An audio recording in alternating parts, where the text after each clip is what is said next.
Bienvenidos a una actividad de Uruque Editores de la Feria del Libro Virtual 2020. La verdad nos complace un montón que desde su casa nos pueda ver y escuchar y ojalá pueda ir a visitar nuestro stand en lafilcr.com. Antes de comenzar con este conversatorio, voy a hablarles y introducirles un poco quiénes son nuestras escritoras invitadas. Gabriela Alemán, que se conecta desde Ecuador. Nació en Río de Janeiro, es autora de otros libros como Fuga Permanente, Body Time, Puzzle Words, traducido en inglés por City Light, el álbum de familia, Humo, publicado por Uruque Editores en el 2018, y La Muerte Silbon Blues, publicada primero por Random House, Mondadori en el 2014 y ahora por Uruque Editores. Integra diversas antologías de cuentos, entre ellas Les Bons Nouvelles de El América Latina, y en el 2006 recibió una beca Guggenheim. En el 2017 fue seleccionada para formar parte del grupo Bogotá 37. En el 2014 ganó el primer premio de crónicas hispano por su crónica Los limones del huerto de Elizabeth, sobre la fundación de la Nueva Germania en Paraguay, por parte de la hermana Friedrich Nietzsche y su marido. Tiene un PhD por la Universidad de Tulane en New Orleans y es una de las fundadoras de la editorial Inspectiva. Ha trabajado como guionista de radio y cine, escritora, traductora, profesora y editora. Aparece en la película Quijotes Negros como ministra asesina. También nos acompaña Flory Vargas Castillo, que nació en San José en 1970, pero toda su infancia se desarrolló en Tilará, Guanacaste. Estudió Derecho en la Universidad de Costa Rica y en el 2000 y en 1995 obtuvo el grado de especialista en Derecho Comercial. Desde entonces ha laborado en temas relacionados con el sector financiero, a pesar de su interés por la literatura desde pequeño y de haber ganado en 1993 el premio de la revista Perfil en la categoría de novela rosa. Su incursión en la escritura se dio en los últimos años. Hacia el 2018 fue ganadora del primer concurso internacional de cuentos promovido por la editorial Diamante de México. Otro de sus cuentos fue seleccionado por la editorial Disco Verso, también mexicana, para formar parte de la antología Alma Gemela, de relato y cuento breve, y en el 2019 fue ganadora del certamen de microcuentos Costa Rica, un país sin ejército, efectuado por el Centro Cultural e Histórico José Figueres Ferrer.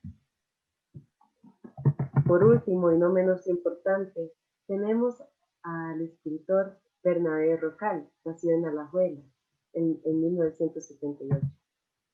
En Uruque Editores publicó Hombre Hormiga y Archosaurio.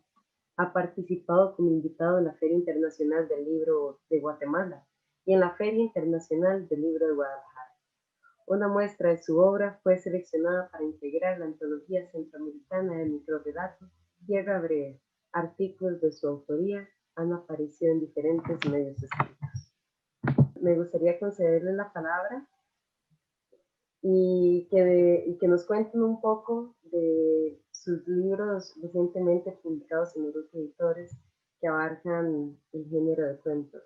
Si gusta, comenzamos con Flory Vargas, una nueva integrante de la familia de Uruque Editores, y nos enorgullece enormemente tenerla como parte ahora de nuestras escritoras.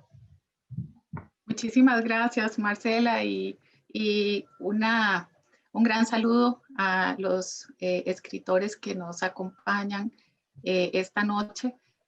Muy contenta de estar acá con ustedes y poder hablarles sobre mi libro. Es Las hijas del sol de sangre.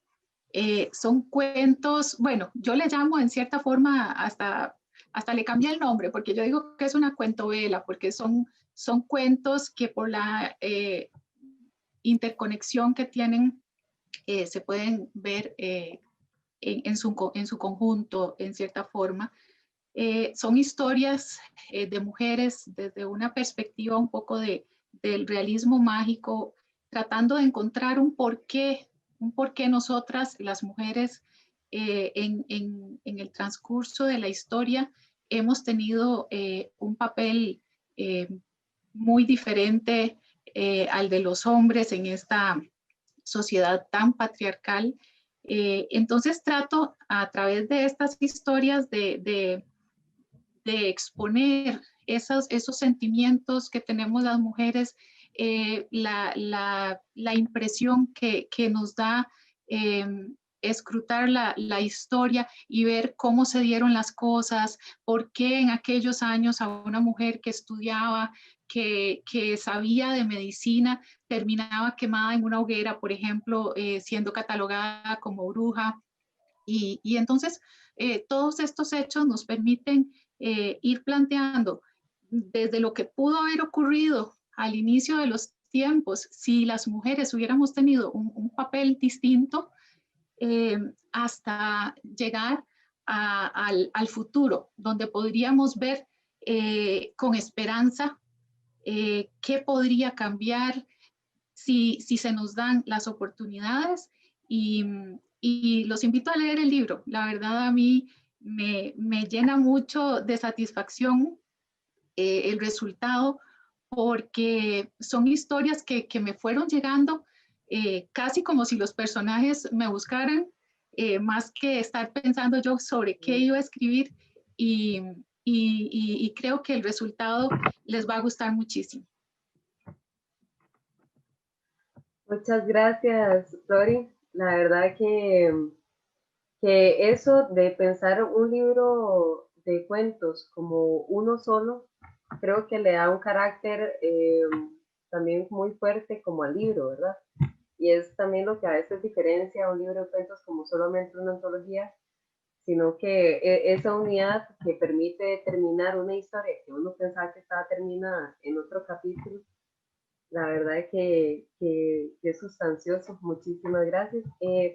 Ahora, si quiere, Bernabé, comentarnos un poco de su reciente publicación. Ya tenías otro libro de cuentos publicados con nosotros, Hombre Hormiga, pero ahora me estaba leyendo este nuevo libro, La mujer que vendría el lunes, y sí es otra cosa totalmente diferente, ¿verdad? Bueno, yo lo sentí bastante diferente a este primer libro de cuentos. Sí, correcto. Bueno, antes que nada, buenas noches a todos, a quienes nos escuchan. Un saludo para Flori Vargas y para Gabriela Alemán. Un privilegio poder compartir con ustedes y conversar un poco sobre el cuento. Pues sí, este es el último libro, se llama La mujer que vendría lunes. Es un libro compuesto por 3 relatos o cuentos. Anteriormente había publicado uno llamado Hombre Hormiga, un libro también de cuento. En este caso, La mujer que vendría lunes, como decía, es un libro compuesto por 3 relatos. Creo que se diferencia de Hombre Hormiga en cuanto a que creo que hay 2 maneras para ir comentando un poco sobre el tema del quehacer del cuento. Creo que hay 2 formas de escribir cuento, de concebirlos. Esto a título personal, ¿verdad? La experiencia que uno tiene como escritor o como ejecutante de este género. Hay cuentos que se pueden escribir, como decía Cortázar, ¿verdad? De que son como quitarse una alimaña del hombro, ¿verdad? Y creo que hay cuentos que se escriben un poco a la manera, y de hecho es un libro que me parece que influye en este último, mi último libro, que es de Ishiguro, ¿verdad? El escritor japonés. Ishiguro tiene una forma de escribir, particularmente en un libro llamado Nocturnos, en donde es como lanzarse a la mar, y creo que así lo había manifestado él en algún momento, como lanzarse a la mar sin saber a ciencia cierta a dónde se va a llegar, pero en busca de ese final contundente. Entonces, uno no tiene preconcebido, ¿verdad?, cuál va a ser ese final necesariamente, ¿verdad?, sino que los mismos personajes y las vicisitudes que ellos van atravesando le dicen a uno hacia dónde se dirige, ¿verdad? Entonces yo creo que es un tipo de relato que es el que procuré ensayar en este libro, ver que vendría el lunes, que se separa un poco, incluso para seguir con aquello que decía, es que es una frase que puede parecer trillada, pero de algún modo pues siempre está presente en el lector del cuento o en el escritor, aquello que se suele decir de que el cuento debe ganar por nocaut y la novela gana por puntos, ¿verdad? Que es una frase también cortesiana. Yo creo que están los cuentos que ganan por nocaut, pero también está esa otra forma de escribir y de concebir el cuento, en donde, para seguir con la analogía pugilística, eh, no importa tanto en qué momento ocurre el knockout, porque incluso a veces ese knockout se puede retardar. Es ir reparando en cada uno de los asaltos, en los pasos de cada uno de los boxeadores, ¿verdad? En esos pequeños momentos en donde parece que se va a dar el golpe y sin embargo el boxeador no lo hace.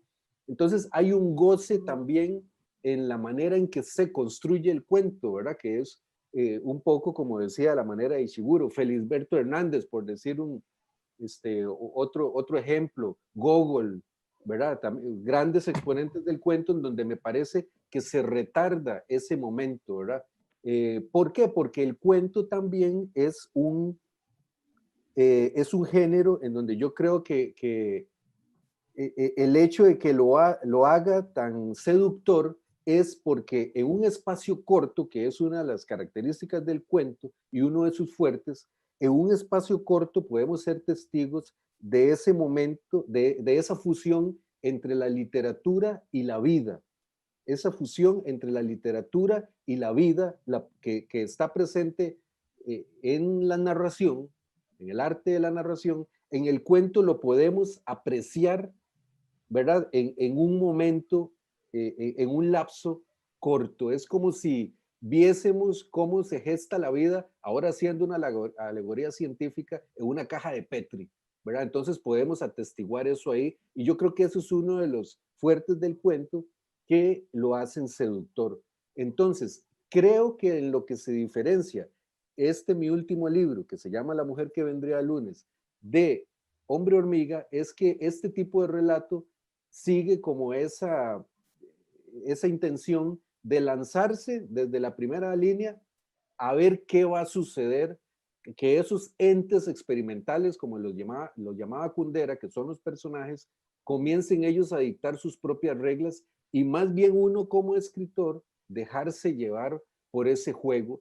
Al final yo creo que uno como escritor termina viéndose tan sorprendido como el lector ante este milagro que decíamos, esta fusión entre literatura y vida, ¿verdad? Y en relación con la vida, tengo que decir que está el espacio en donde se dan esos personajes, pues suceden en zonas fácilmente identificables por lectores, en este caso costarricenses, Pacífico Central de Costa Rica, San José, Alajuela, en el caso de los que se desarrollan en el Pacífico Central, está presente toda esa, vamos a llamarlo entre comillas, fauna antropológica, ¿verdad? Que alemanes, italianos, dominicanos, nicaragüenses, ticos y toda esa simbiosis que ocurre en las costas, ¿verdad? Que se da también en el Caribe, pero sin que necesariamente eso quiera decir que se pierda la universalidad que debería tener el cuento, ¿verdad? Entonces, básicamente, esa es una de las características que creo y espero que el lector lo pueda ver así también de mi libro La mujer que vendría el lunes. Sí, algo que yo disfruto bastante de este libro es cómo genera también ciertas imágenes que son muy propias, ¿sabe? Como el comer pejibayas durante el café y como estas cositas, o caminar por la sabana, o el aguacero, o los trenes mal hechos de la capital, ¿verdad? Lo cotidiano. Lo cotidiano, claro. Y eso es a veces algo, o sea, como tenemos una enajenación a veces cultural, ¿verdad? Entonces no siempre vemos reflejado nuestra cotidianidad en las cosas que vemos. Como la Navidad, gente poniendo nieve artificial, ¿verdad? ¿Por qué? Claro. Porque falta como no sé, como una narración o un discurso de una Navidad tal vez propia en nuestras calles con nuestro sol y verano de diciembre, en vez de pretender una nevada. Y siento que en su escritura usted rescata mucho eso, ¿verdad? Como que permite ver la cotidianidad donde a veces no la vemos. Sí, yo creo que también para terminar esta parte, el hecho de la cotidianidad es que en la cotidianidad es cuando nos podemos reconocer realmente en nuestra naturaleza. Por ejemplo, uno de los relatos habla sobre, por ejemplo, un miembro de la familia, el padre que está falleciendo, que está con un proceso, ¿verdad?, de una enfermedad incurable, ¿verdad? Entonces, lo que acontece alrededor con su nieta, sus hijos, etcétera, ¿verdad? Ahí se comienzan a traslucir una serie de situaciones que se dan en todas las familias, eso que se oculta, ¿verdad? Lo que se quiere negar, ¿verdad? Que, como decía, creo que, no estoy seguro si fue Carlos Fuentes, pero que Carlos Fuentes decía que son, todas las familias felices son iguales, pero todas las familias infelices lo es cada cual a su manera, ¿verdad? Entonces comienzan a traslucir, ¿verdad?, una serie de situaciones de infidelidades que no se sabían, ¿verdad?, de conflictos, etcétera, y comienza a salir a la luz, ¿verdad? Eso que se oculta. Y de algún modo, el libro, yo creo que eso se trasuma en el resto del libro, porque eso que se da a nivel familiar, de núcleo familiar, también lo vivimos a nivel social, ¿verdad? Entonces, bueno, Costa Rica es un típico ejemplo de eso, ¿verdad? En el libro, por ejemplo, se van haciendo notar algunas situaciones de la idiosincrasia costarricense, ¿verdad? En donde definitivamente no es aquel pura vida, ¿verdad? En donde definitivamente no nos damos cuenta de que aquello que creía la gente que realmente vivía en el país más feliz del mundo y se lo creían, y con la pandemia, por ejemplo, ahora pues nos damos cuenta de que estábamos sobre un hielo que nosotros mismos no nos imaginábamos que era tan delgado en una institucionalidad, ¿verdad? Tan frágil, ¿verdad? Nosotros mismos no nos dábamos cuenta de eso, y eso es parte de esa costumbre de ocultar lo que no queremos que los demás vean, ¿verdad? Entonces también hay un cuestionamiento sobre la realidad que se da por sentada, que se da desde el nivel de núcleo familiar, y cómo eso se concatena a nivel de ya la idiosincrasia país, ¿verdad? Entonces eso también pues es algún elemento bueno, que por lo menos uno espera que el lector note, ¿verdad? Pero bueno. Muchas gracias, Bernabé. Ahora, Gabriela Alemán, nosotros ya habíamos publicado de usted Humo, la novela, pero este año tenemos como novedad La muerte de Silvan Blues. Buenas noches, gracias Marcela. Quería agradecer primero a Uruk y a la feria por haberme invitado a este conversatorio con Flor y Bernabé. Ya muy curiosa por los libros de ellos, escuchándolos. Y también muy envidiosa de la ropa que están puestos ustedes, porque aquí estoy helada con un poncho. Lo que les puedo contar así en un inicio sobre La muerte de Silvan Blues, es un libro dividido en dos partes. Por un lado, es un homenaje a un cineasta sui generis, muy productivo, que se llamó Jesús Franco,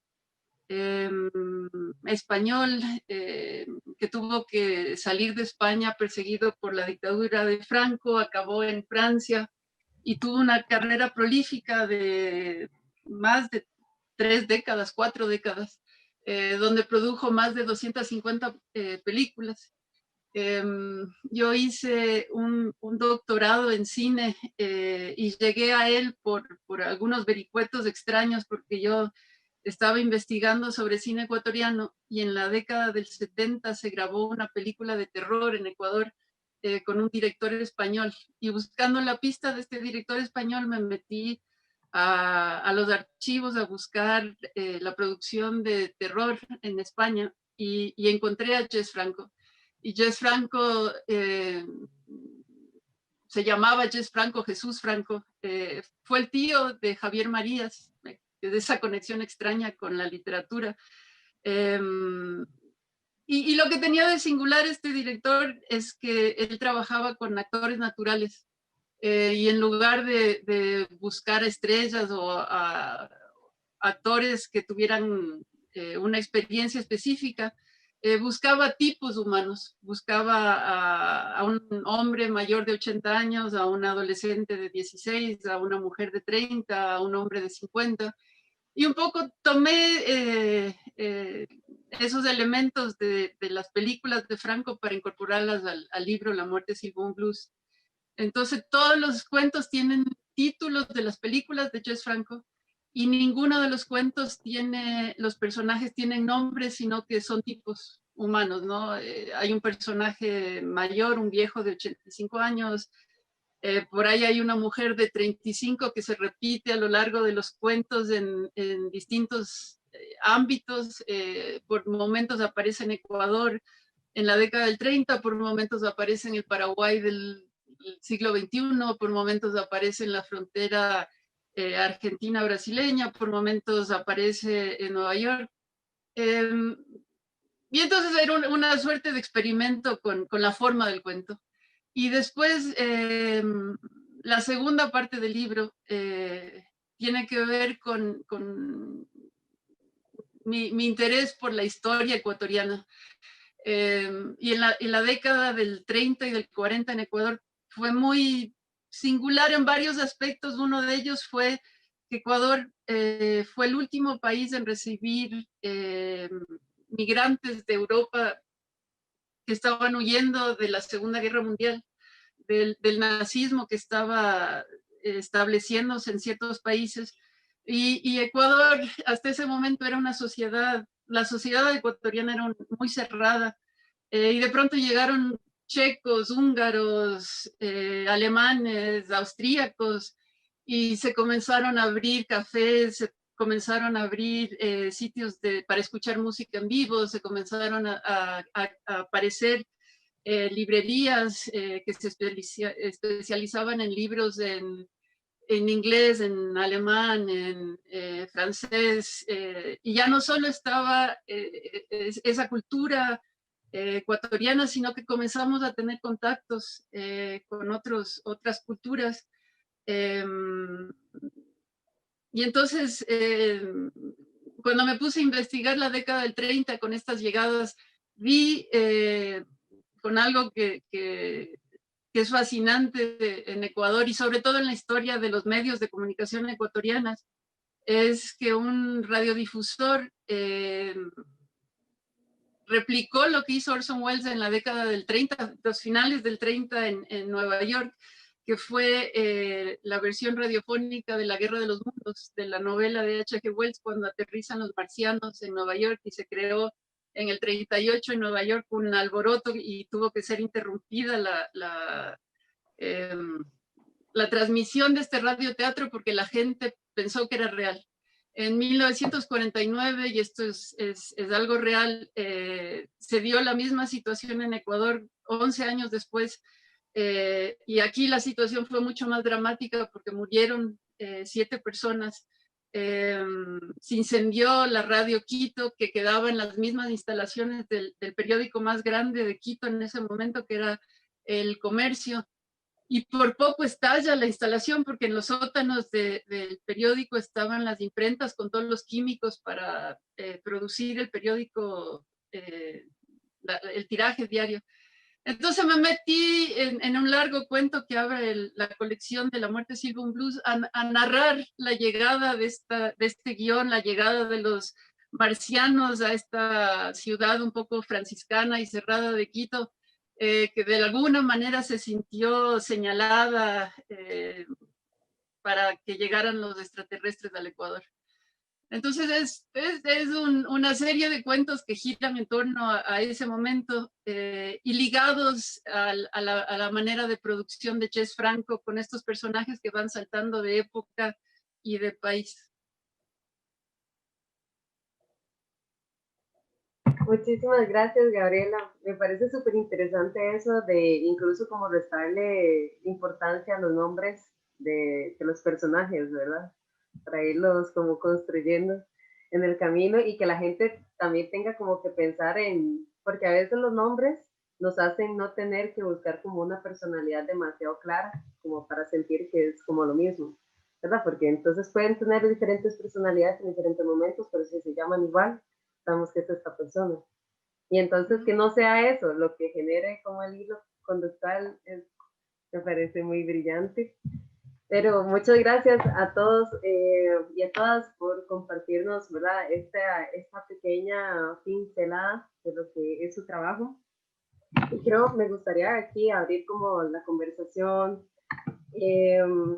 para que nos cuenten a mí y a todos los espectadores y espectadoras ¿cómo fue su proceso de cuento? Si creen que cuento o relato es lo mismo, ¿verdad? Eh, su proceso a la hora de construir el libro, ya nos mencionaron un poco, ¿verdad? De su idea de cómo construyeron las historias dentro del libro, pero no sé si les gustaría ahondar o incluso conversarnos de cosas que no he preguntado. Pero tal vez si me permiten contarles un poquito cómo se dio en mi caso. Yo entré a esto de la escritura ya un poquito tarde. De hecho, pues conociendo la biografía de muchos escritores, por ejemplo, se da uno cuenta de que muchos son filólogos, periodistas. En mi caso, yo estaba inmersa en mi carrera, en el derecho comercial específicamente, pero siempre tiene uno como esa espinita.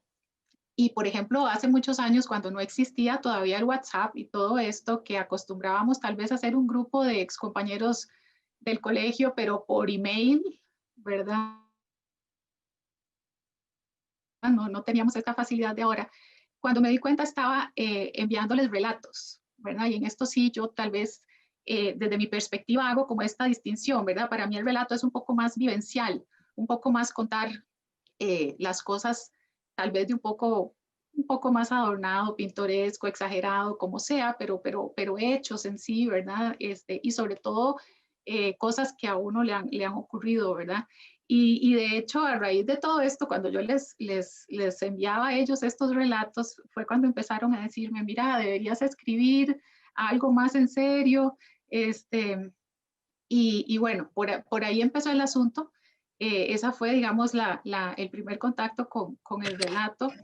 Y cuando ya empecé a escribir cuento, fue porque como que me di cuenta de esa libertad que da el cuento de, de fantasear, de darle rienda suelta a la fantasía y poder cambiar las cosas, ¿verdad? Ya no como el relato, que como les digo, para mí es como más cercano a la vivencia personal. El cuento te permite, y creo que por eso tal vez mis cuentos terminan, y lo he notado mucho porque he seguido escribiendo otros cuentos.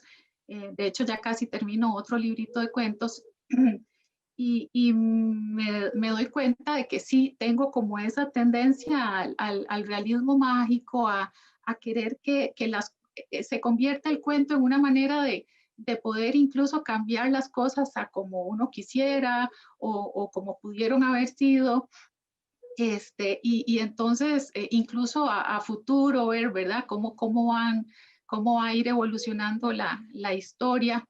Y aquí me permito contarles, por ejemplo, ya que nos diste la oportunidad de volver con lo del libro que tenemos entre manos en este momento, un cuento que algunas personas me han comentado que los tocó mucho ahora en época de la pandemia, es uno que habla de la obsolescencia programada en los seres humanos, ¿verdad? ¿Qué tal, por ejemplo, si llegara el momento en donde el mundo está tan sobrepoblado y con tantos problemas económicos y ambientales que se tuviera que tomar una gran decisión en donde las personas no pudieran vivir más allá de cierta edad, ¿verdad? Entonces, ¿qué pasa si a todos nos dijeran, bueno, usted aquí nadie de más de 70, 75 años va a poder vivir, ¿verdad? Y a usted le programan su fecha de obsolescencia humana, digamos, ¿verdad? Entonces, un escenario como ese, ahora cuando, por ejemplo, estamos hablando de selección natural, ¿verdad? Donde ya muchas personas incluso están viendo en la pandemia un tema como más complicado, ¿verdad? Entonces, donde tal vez llegue el momento donde digan, bueno, este es un tema del que sobrevive, bueno, y el que quedó, quedó, ¿verdad? Ese tipo de temas tan crudos y que uno los podía enfocar en un cuento, ¿verdad? Como algo muy, muy macabro que podía llegar a pasar algún día y que de repente estamos viendo algo si no igual, pero por lo menos nos pone en una situación muy, muy complicada. Pero bueno, para mí eso es el cuento, ¿verdad? Es la posibilidad de dejar la mente volar, de ver qué puede pasar o qué pasó, ¿verdad? O qué pudo haber pasado, da una libertad enorme, ¿verdad? Que no tal vez puedes encontrar en un escrito más profundo y de cierta continuidad como es la novela. Hace un rato, de pura casualidad, estaba escuchando una entrevista que le hizo don Gabriel García Márquez a Neruda, y Neruda decía que la novela es el filete en la cena, es el plato fuerte, ¿verdad? Bueno, no llegó plantearse en la entrevista qué opinaba del cuento, pero yo me imagino que muy probablemente es porque opinaba que el cuento es como la entrada, pero el hecho de que el cuento sea breve, creo que permite también darle un impacto al lector que es un poco más difícil de lograr a través de la novela, ¿verdad? Y por eso a mí me gusta mucho el cuento, aunque estoy trabajando en una novela, pues sí, me parece que ese es el gran atractivo que tiene el cuento.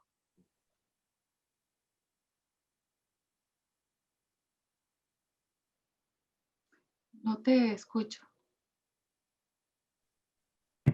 Disculpe.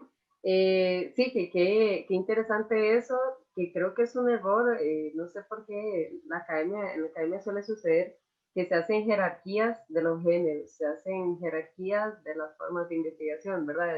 De qué género es mejor que otro, si la novela es el bistec y el cuento a la entrada, sí me parece, al final que o sea, al final cada uno tiene su atractivo y tiene su razón de ser y su gente que lo lee. Y a veces uno no está para seguir una novela entera, a veces uno está como para leerse un cuento y refrescarse, digamos, con una lectura. Pero sí, es súper interesante eso de las jerarquías. No sé si alguno tiene algo que comentar. Bueno, a mí me da la impresión de que este tema de las jerarquías está más bien dictada por tendencias editoriales, ¿verdad? Por intereses editoriales. Creo que la novela, estadísticamente, vende más, ¿verdad? E incluso, y esto había escuchado en una estadística que había salido en la Feria del Libro de Madrid, en donde los lectores preferían incluso los libros de texto grandes, los ladrillos, como llamamos nosotros, ¿verdad? Las novelas grandes, que les dan la sensación de que van a vivir, de que si se van a sentar a leer es una experiencia de más larga duración, ¿verdad? No sé qué tan fiables sean esos números, ¿verdad? Evidentemente. Y a propósito de frases que decíamos que pueden sonar cliché, pero que siempre han surgido como razonamientos acerca del cuento, como aquella que dice que el cuento gana por nocaut, una vez escuché una frase de alguien que me dijo que el cuento es a los escritores como el jazz es a los músicos, como que el cuento es, ¿verdad? Que la música de los músicos es el jazz y que el cuento es el género de los escritores, ¿verdad? Bueno, yo pienso que porque se da este tema de la extensión y en esa extensión usted tiene que desarrollar una serie de características narrativas, ¿verdad?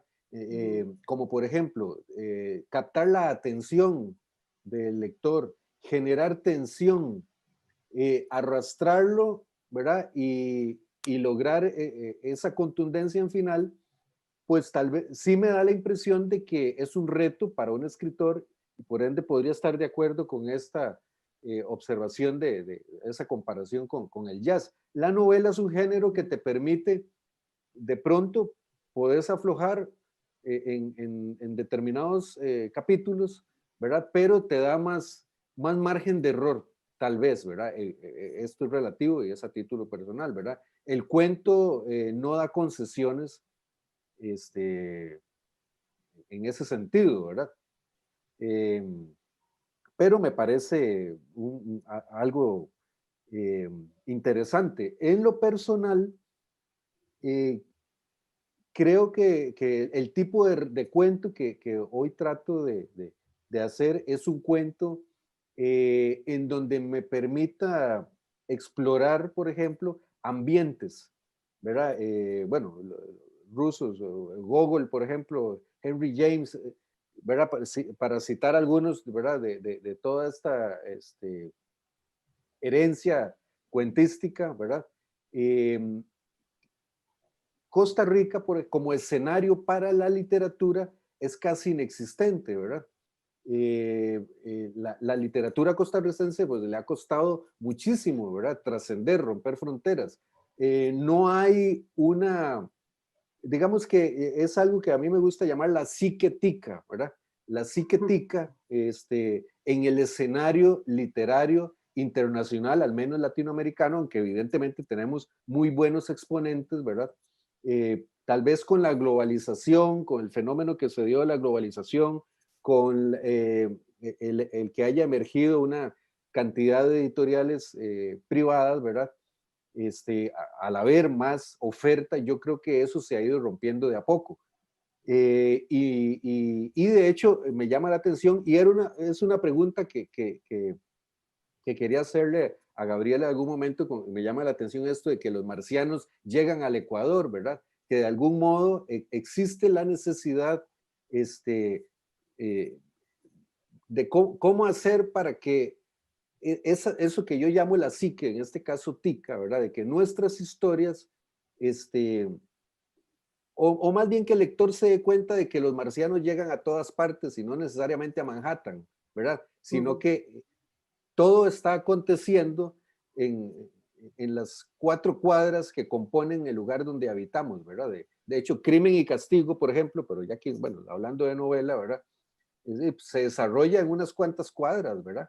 Y que de algún modo eso es un reto para la escritura, por supuesto, para la narración en general y no solo de cuento, ¿verdad? Pero bueno, a lo que quería para aterrizar, ¿verdad? Es que sí me gusta hoy desarrollar un tipo de cuento que sea más extenso, que se permita hasta cierto punto la digresión, que no veo que eso riña con una tradición cuentística, como decía Gogol o Henry James, por ejemplo, lo desarrollaron Faulkner, etcétera, ¿verdad? Porque me parece que el cuento es muy rico también para no viciarnos solo con aquel final por nocaut, sino que poder mostrar las atmósferas, ¿verdad? Poder mostrar los ambientes, la jerga, el hablar de los protagonistas, me parece que también es relevante y que son parte de los retos del escribir cuento hoy, ¿verdad? No sé qué piensan al respecto.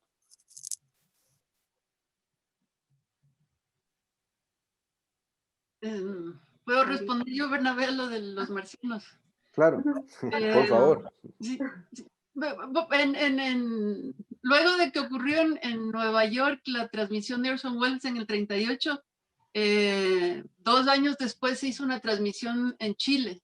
Y en Chile no resultó para nada, la gente no se lo creyó, no pasó gran cosa. Y lo que me resulta a mí fascinante de que se haya hecho 11 años después en Ecuador es que el radiodifusor ecuatoriano nunca había escuchado hablar de Orson Welles. Entonces él se inventó un mundo ecuatoriano donde era posible que, partiendo de la novela de H.G. Wells, que me parece que eso es algo de lo que podemos hablar de la maravilla de la literatura que circula, ¿no? Y que no importa el espacio geográfico, sino que aterriza en las manos de alguien y te abre la cabeza y te permite imaginar. Leonardo Páez, que fue el radiodifusor que hizo la versión ecuatoriana de La Guerra de los Mundos, ideó un mundo tan convincente que había un momento en la transmisión real cuando un actor que hacía del arzobispo de Quito pidió a los párrocos de la ciudad que tocaran las campanas para que los cielos protegieran a los habitantes de Quito, y salieron efectivamente los párrocos a tocar los campanarios de Quito. Y ahí fue cuando la ciudad estalló y los que no se lo habían creído se lo creyeron. Y mucha gente subió hacia la montaña, que es el Pichincha, que es un volcán, a tratar de esconderse en las entrañas del volcán para que los marcianos no los aniquilaran. Y una gran parte de los hombres salió con picos y palas a defender a su familia, ¿no? Y ahí fue cuando explotó el caos y se lanzó una primera piedra a la radio y luego alguien lanzó fuego y se incendió. Pero esa es la maravilla de la literatura, ¿no? Que puede provocar algo en el mundo real. Y porque la situación que yo estaba contando en el relato era tan estrambótica, me permití en La muerte silba un blues experimentar un poco con la forma del cuento. Entonces, en el momento en que cuento la historia de la Guerra de los Mundos de esa noche de febrero en 1949, tiene una forma como de un cuento tradicional donde hay un inicio, hay un medio y hay una conclusión. Pero tomo a un personaje que aparece en ese primer relato cuando tiene 20 años y lo presento en otro relato cuando tiene 80 años. Y eso me sirvió porque había mucha información que yo quería meter y que podía servir a los lectores para entender lo que había ocurrido en Ecuador, pero que me parecía que era información que solo quedaba como enciclopédica y que no funcionaba en el relato de una manera orgánica. Y en cambio, cuando tomo a este hombre que ya presenté a los 20 años, a los 80, un poco amargado con cómo su vida se había desarrollado, y tiene una conversación con un chico de 14 años, se permite contarle su versión de su pasado. Y ahí yo podía poner información.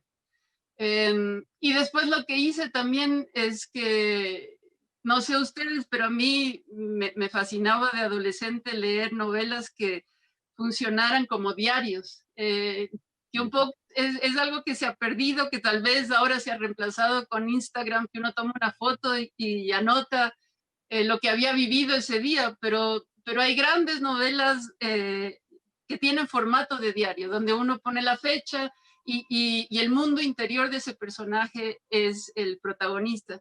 Entonces hay otro cuento largo en la primera parte de La muerte silba un blues que tiene el formato de un diario, de una mujer que llega a mediados de la década del 30 y el relato se termina la noche en que está ella escuchando el aterrizaje marciano. Y después dentro de estos tres historias que están relacionadas unas con otras, hay una escena de algo que no pude desarrollar en el primer cuento porque era demasiado tirado de los pelos contar lo que quería contar en ese momento. Entonces hay un cuento entero que es solo una escena que pudo estar en el primer cuento. Entonces me divertí un poco escribiendo La muerte silba un blues, ¿no? Rompiendo lo que uno esperaría que debe ser un cuento, pero con la idea de que se iban a leer los cuatro en conjunto tenía sentido. En relación con las ventajas o complicaciones que pueda tener el cuento, me parece que, bueno, definitivamente una de las ventajas es esa posibilidad de llegarle a los lectores con un poco más de impacto y la posibilidad de transmitir mensajes que acerquen, sobre todo a los jóvenes actualmente, a la literatura, porque la percepción, por lo menos la que yo tengo, y me corrige Marcela, porque ya desde el punto de vista de la editorial y todo, pues ya me imagino que pueden tener una mejor idea, pero yo como madre de hijos adolescentes he tenido la impresión de que los jóvenes se han alejado un poquito de la literatura y que ahora existe, sobre todo por las redes sociales, una tendencia a leer cosas un poquito más livianas, como más de impacto, más triviales, y es importante entonces que los escritores hagamos ese esfuerzo por canalizar, sobre todo a través del cuento, como les decía, la posibilidad de atraer nuevamente el interés de los lectores. Esa es, en mi criterio, una ventaja que tiene el cuento. Y en realidad, cuando nos preguntabas por las complicaciones que pudiéramos tener a través del cuento, pues en realidad no las veo tantas. A mí me parece que más bien cuando se ha logrado realmente ese contacto con el lector y existe el gusto por una historia, la única complicación que podríamos tener como escritores es que nos empiezan a pedir qué pasó después, ¿verdad? Entonces, por lo menos me ha ocurrido y me parece lindísimo, pero sí en cierta forma un compromiso para uno como escritor, porque cuando se deja, por ejemplo, un cuento con un final abierto, entonces algunas personas empiezan a mandarle a uno un mensajito, pero es que escriba la otra parte, yo quiero saber qué pasó después, ¿verdad? Pero es parte del proceso y es muy bonito, pero en ese sentido yo le veo mucho más ventajas en este momento al cuento que otra cosa. Muchísimas gracias, Flori. Muchas gracias a todas y todos por compartir con nosotros. Muchas gracias, Bernabé, Gabriela Alemán y Flori Vargas. Espero que busquen sus libros en el stand de Uruk Editores, en el pabellón de Alajuela, en lafilcr.com. Vamos a estar con nuestros agentes de ventas atendiéndolos para cualquier duda que tengan. Pueden visitarnos en redes sociales y ver un poco sobre estos escritores y sus libros, sinopsis, sus portadas y videos. Entonces, muchísimas gracias a ustedes por compartir con nosotros esta noche. Gracias a ustedes por la oportunidad.